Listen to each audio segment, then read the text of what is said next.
My children called me a financial burden and suggested a nursing home. My daughter actually said, "Mom, stop being selfish. You're draining our futures." The next day I showed them my secret account statement. Their jaws hit the floor. But let me start from the beginning because what I discovered about my own children will haunt me forever. I'm Victoria Thompson and I'm 52 years old, and I thought I'd raised decent human beings. I was about to learn how wrong I could be. The betrayal started small, like poison dripping into clear water. At first I didn't even notice. My son Tyler would sigh when I asked him to fix my leaky faucet. My daughter Megan would roll her eyes when I mentioned needing groceries. Little things that made my chest tighten with a dread I couldn't name. But what I discovered they were planning behind my back made my blood run cold. That Tuesday in October changed everything. I was sitting in Megan's pristine kitchen, my reflection looking shabby and out of place in her spotless chrome appliances. Everything screamed wealth. Imported marble countertops, professional-grade stainless steel, fresh orchids arranged with magazine perfection. I felt like a stain on her perfect life. "Mom, we need to talk," Tyler said, walking in with his wife Chelsea. His voice had that tone. The one you use when you're about to put down a sick animal. My stomach dropped to the floor. I knew this conversation was coming. I'd seen the looks they'd been exchanging, the hushed phone calls that stopped mid-sentence when I entered rooms, the way they whispered in corners at family gatherings. But I had no idea how cruel they were about to become. "About what, honey?" I asked, though my voice came out smaller than I intended. Megan set down her knife with surgical precision. The sound echoed in the silence like a judge's gavel announcing a death sentence. "About your living situation. It's not sustainable anymore." The words hit me like ice water flooding my veins. Sustainable. As if I was a failing business venture they needed to liquidate. "I'm managing fine," I said, but the lie tasted bitter in my mouth. My part-time job at the bookstore barely covered my rent, and I'd been eating more pasta than vegetables for weeks. Still, I was surviving. I was independent. Tyler sat across from me, his face a mask of rehearsed concern. "Mom, you asked me for money 3 times last month. The grocery bill, the electric bill, the car repair. $200 total," I whispered. "I paid you back. Eventually," Chelsea muttered under her breath, not even trying to hide her disgust. The room went deadly quiet. Even the expensive refrigerator seemed to stop humming. I stared at my daughter-in-law, this woman who'd never worked a day while Tyler bankrolled her Pilates classes and designer handbag addiction, and felt something crack inside my ribcage. What she said next nearly stopped my heart. "What's that supposed to mean?" I asked. Tyler reached over and patted my hand like I was a confused child in a nursing home. "Mom, we've been talking. Megan and I. We think it's time you considered other options." "Other options?" The phrase hung in the air like smoke from a house fire, choking me slowly. "What kind of other options?" My voice sounded strange, like it was coming from underwater. Megan finally looked at me and I saw something in her eyes that made my blood freeze. Impatience. Annoyance. Like I was an inconvenience she'd been tolerating for far too long. But what came next was worse than anything I could have imagined. "There's a lovely assisted living facility about 20 minutes from here," she said, sliding a glossy brochure across the granite surface. "Sunset Manor. They have activities, meal plans, everything you'd need." I stared at the brochure without touching it, my hands going numb. On the cover, an elderly woman smiled while playing checkers. She looked happy. Medicated and surrendered, but happy. "I don't need assisted living," I said, each word feeling like glass in my throat. "I need my independence." Tyler's laugh was sharp enough to cut. "Mom, independence costs money. Money you don't have." The words slapped me harder than any physical blow. I felt my cheeks burn with shame and something else. Something darker that was starting to unfurl in my chest like smoke. "I raised you better than this," I said quietly. But their response revealed just how little they thought of the woman who'd given them everything.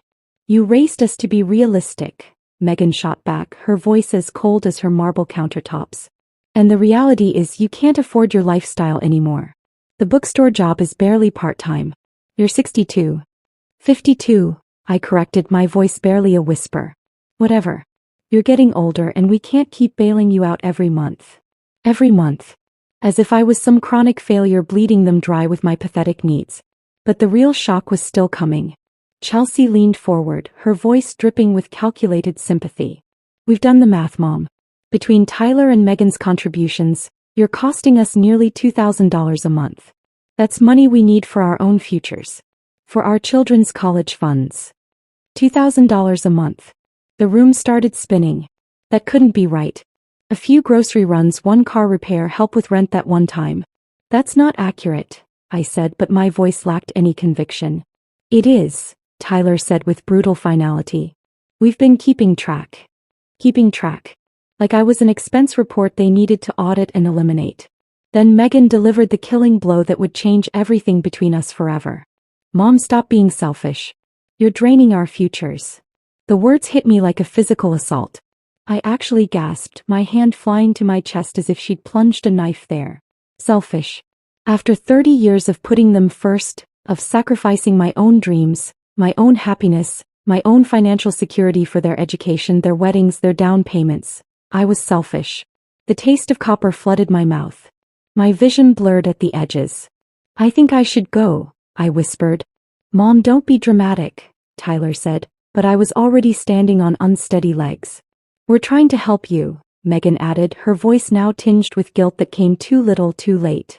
I looked at both of my children, these people I'd created, nurtured, loved with every fiber of my being, and saw strangers.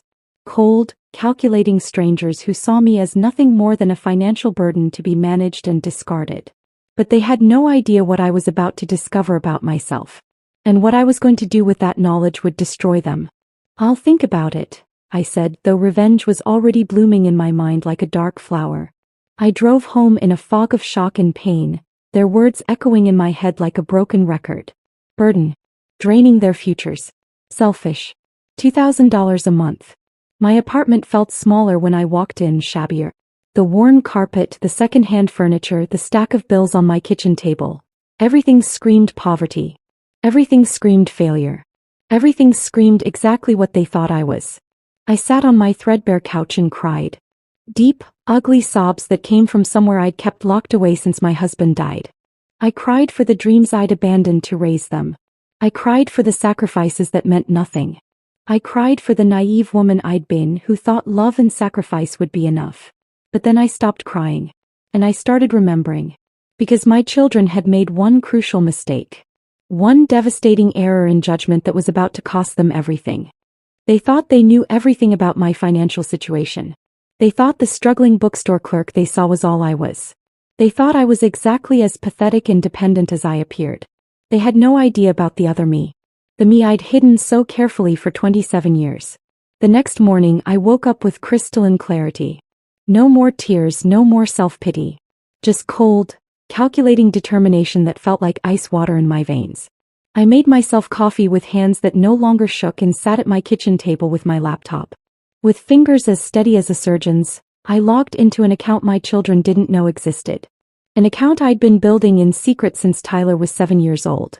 You see, while I worked part-time at the bookstore for social interaction and something to fill my days, my real income came from something entirely different. Something I'd never mentioned, never bragged about, never even hinted at during all those years of their childhood. I was a freelance business consultant. Had been for decades. What I saw on that screen made me smile for the first time in 24 hours. The account balance stared back at me like a middle finger to my ungrateful children. $2,847,293.47. Nearly $3 million. Money I'd earned and invested carefully over the decades, working late into the night after they were asleep, building a client base through word of mouth and quiet competence. Money I'd planned to leave to my children when I died. Money they had no idea existed because I'd lived like a pauper by choice, not necessity. Why hadn't I used it? Pride maybe. Or some misguided maternal instinct that struggling builds character. That my children would respect me more if I was independent, if I made my own way without flashing wealth around. How spectacularly wrong I'd been. But what I discovered next made me realize just how perfectly I could use their greed against them. I spent the morning making phone calls. To my financial advisor. To my lawyer. To the property management company that handled my rental investments across 3 states. Because that was the other thing my precious children didn't know. I didn't just have money sitting in banks collecting interest. I owned property. 12 rental units generating steady income that I'd been reinvesting for years. Commercial buildings in downtown areas that were worth more than most people's entire net worth. By noon, I had a plan that would teach them exactly what it meant to lose something precious. I called Tyler first, my voice honey-sweet with false resignation. "Mom, hi," he said, and I could hear the guilt eating at him. "About yesterday." "I've thought about what you said," I interrupted, letting my voice break just a little. "About being a burden." "You're right." Silence. Then desperately, "Mom, maybe I was too harsh." "No, Tyler. You were honest. And I appreciate honesty above everything else." More silence. I could practically hear him squirming in his expensive office chair. "So I've made a decision," I continued. "I'm going to stop being selfish. I'm going to stop draining your futures." "Mom, what does that mean?" My smile was sharp enough to cut glass. "It means I'm taking care of everything. Tonight. Can you and Megan come to my apartment at 7? There's something I need to show you both." "What kind of something?" "The kind that will solve all our problems forever," I said, and hung up before he could ask more questions. What I showed them next would haunt them for the rest of their lives. I spent the afternoon preparing like a general planning a war. I printed documents that would shatter their worldview. I made strategic phone calls that would seal their fate. I even baked chocolate chip cookies because some habits die hard and I wanted them to remember this moment with all their senses when they replayed it in their nightmares. At 7 o'clock sharp, Tyler and Megan knocked on my door. Chelsea wasn't with them, which was perfect. This was family business. Blood business. They looked nervous, which was exactly how I wanted them. "Mom, you seem different," Megan said as she settled onto my couch, her designer clothes looking absurdly expensive against my second-hand furniture.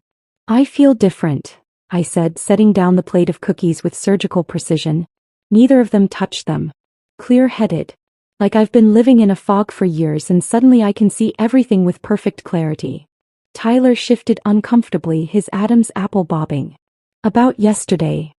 "Yesterday was perfect," I said, my voice steady as a surgeon's blade.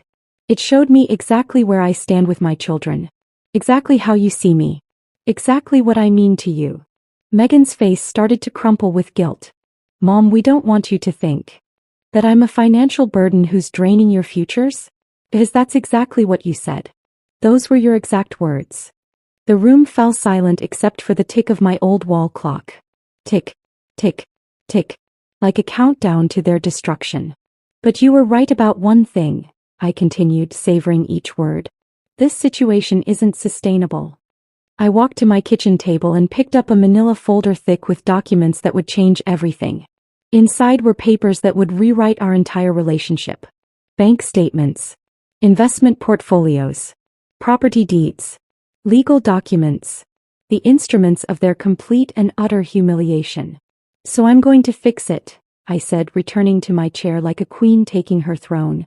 Tyler leaned forward, sweat beading on his forehead. "Mom, whatever you're thinking." "I'm not thinking anymore," I said with deadly calm. "I'm acting." I opened the folder with deliberate slowness and pulled out the first document. My primary bank statement. The one showing $2,847,293.47 in crisp black numbers that would burn into their retinas forever. I placed it on the coffee table between us like a weapon. For a moment nobody moved. The silence was so complete I could hear their hearts hammering against their ribs. Then Megan leaned forward, her eyes scanning the page with growing disbelief. "Mom," she said slowly, her voice barely a whisper, "what is this?" "My bank statement." Tyler picked it up with hands that had started to shake. His face went completely white as he took in the numbers. This says almost $3 million. $2.8 million to be exact. Nearly $3 million that I earned myself while you two were busy keeping track of every penny I cost you. The silence that followed was deafening. I watched my children's faces cycle through confusion, shock, disbelief, and finally something that looked almost like terror. What came next was even more satisfying. "I don't understand," Megan whispered, her voice cracking like a child's. "It's simple," I said with the patience of a teacher explaining basic math to slow students. "I'm not poor. I never was." Tyler's voice came out strangled, barely human. "But the bookstore job. Asking us for money. The rent payments. The bookstore job is for entertainment. Asking you for money was a test. A test you failed spectacularly. The rent could have been paid from my checking account any time I wanted, but I needed to see what kind of people my children really were when they thought I needed them. I pulled out more documents, each one landing on the coffee table like a bomb. Property deeds. Investment statements. Tax returns showing my consulting income stretching back decades. I own 12 rental properties across 3 states. I continued with surgical precision. I run a consulting business that brings in 6 figures annually. I have investments that have been compounding for 27 years while you two were learning to walk. Megan's hands were visibly shaking as she picked up the property deed for a commercial building in downtown Phoenix. You own this. I own a lot of things. Things I planned to leave to my children when I died. Things I was going to use to ensure you never worried about money, never struggled like I pretended to struggle. Tyler's face had gone the color of old paper. Mom, I had no idea. But I wasn't finished destroying them yet. Of course you didn't. Because you never asked. You never wondered. You never cared enough to look beyond the surface. You saw a woman working part-time at a bookstore and decided that was all I was worth. I stood and walked to my window, looking out at the street where I'd chosen to live, not because I had to, but because I wanted to feel normal. Because I liked the neighbors, the tree-lined sidewalks, the sense of community that money can't buy. Do you know why I lived like this? I asked without turning around. Why I drove a 10-year-old car and shopped for bargains and worked at a bookstore for $12 an hour? Neither of them could find their voices. Because I wanted to see what kind of people my children really were. I wanted to see if you'd love me when I wasn't useful. If you'd support me when I seemed weak. If you'd treat me with kindness when you thought I had nothing to offer you. I turned back to face them. Both were crying now, ugly, desperate tears that did nothing to move me. I felt nothing. No sympathy. No maternal instinct to comfort them. Just cold satisfaction that was better than any drug. And now I know exactly who you are, I said. But the real devastation was just beginning. Mom, please, Megan sobbed, mascara streaming down her cheeks in black rivers. We didn't know. You didn't know because you didn't want to know. You saw what you expected to see and treated me accordingly. You saw a burden and decided to dispose of me. Tyler stood up on legs that could barely hold him, reaching toward me with desperate hands. We can fix this. We can make this right. I laughed. Actually laughed, a sound like breaking glass. How, Tyler? How do you fix calling your mother a financial burden? How do you make right suggesting she belongs in a nursing home? How do you take back keeping a running tally of every dollar you spent helping the woman who gave you life? We'll apologize. I don't want your apologies. I walked back to my chair and picked up one more document. A legal paper I'd had drawn up that afternoon. The final nail in their coffins. I want you to understand what I've decided to do with my wealth, I said. Both of them went completely still like prey animals sensing a predator. I've established a charitable foundation. The entirety of my estate, every penny, every property, every investment, will go to supporting single mothers who are struggling to raise their children. Women who sacrifice everything for their kids and get nothing but judgment and cruelty in return. The paper fluttered as Megan lunged for it with desperate hands. Mom, no. It's already done. Signed, notarized and filed. When I die, my children get absolutely nothing. Tyler collapsed back onto the couch like a puppet with severed strings, his face gray as ash. You can't do this to us. I can and I have. Consider it a learning experience. We're family, Megan whispered, the word sounding hollow as a broken bell. But I had one more lesson to teach them about family. Family doesn't call each other financial burdens, I said with deadly quiet. Family doesn't keep spreadsheets tracking every act of kindness. Family doesn't suggest warehousing their mother in a facility because she's inconvenient. Family doesn't calculate the cost of love. I gathered up all the documents and put them back in the folder like evidence in a murder trial. But don't worry, I said with a smile that could freeze hell. I won't be draining your futures anymore. In fact, I won't be part of your futures at all. What does that mean? Tyler asked, though we all knew. It means I'm done being your mother. The words hung in the air like a death sentence. Because that's exactly what they were. You have 1 week to remove my contact information from your phones, I continued with the efficiency of an executioner. Don't call me. Don't visit me. Don't include me in family events. Don't send birthday cards or Christmas presents. You wanted independence from your financial burden? Congratulations. You've got it. Mom, you don't mean this, Megan said, but her voice held no conviction. I mean every single word. You taught me that family is transactional. That love has a price tag. That relationships are just cost-benefit analyses. Well, congratulations. You've priced yourselves right out of my life. I walked to my front door and opened it, letting in the cool October air that felt like freedom. Now get out of my apartment. And don't ever come back. They left like broken people, Tyler first, then Megan, both of them sobbing and begging and making promises they would never have the chance to break. Their pleas echoed in the hallway until the elevator doors closed on them forever. I closed the door behind them and leaned against it, finally allowing myself to feel the full weight of what I'd done. I'd lost my children. But I'd also freed myself from people who only valued me for what I could give them. And for the first time in decades, I could breathe. 3 months later, I was living in a penthouse overlooking the Pacific Ocean. I'd sold the shabby apartment and quit the bookstore job, throwing myself into running my consulting business full-time. I'd made new friends. People who knew exactly who I was and didn't care about my bank balance one way or another. Tyler called once. I didn't answer. Megan sent letters. I returned them unopened, address unknown. Because here's what I learned that October night. You can't love someone into being a good person. You can't sacrifice enough to earn respect from people who don't value sacrifice. And you can't buy genuine affection from children who only see you as an ATM to be drained or a burden to be discarded. My children thought they knew me. They thought I was weak, dependent, a problem to be solved with a nursing home brochure. They were wrong about everything. But they'll never know just how wrong they were because I meant what I said that night. I was done being their mother. Done being used, done being taken for granted, done being treated like a financial burden by the people I'd loved most in the world. And I've never been happier. 6 months after our final confrontation, my lawyer called with news that made me smile. Apparently, Tyler and Megan had hired attorneys to contest my will, claiming I was mentally incompetent when I made the changes. The judge threw out their case before they could finish their opening statement. Turns out, giving millions to charity while cutting out ungrateful children is considered not just sane but admirable. Who knew?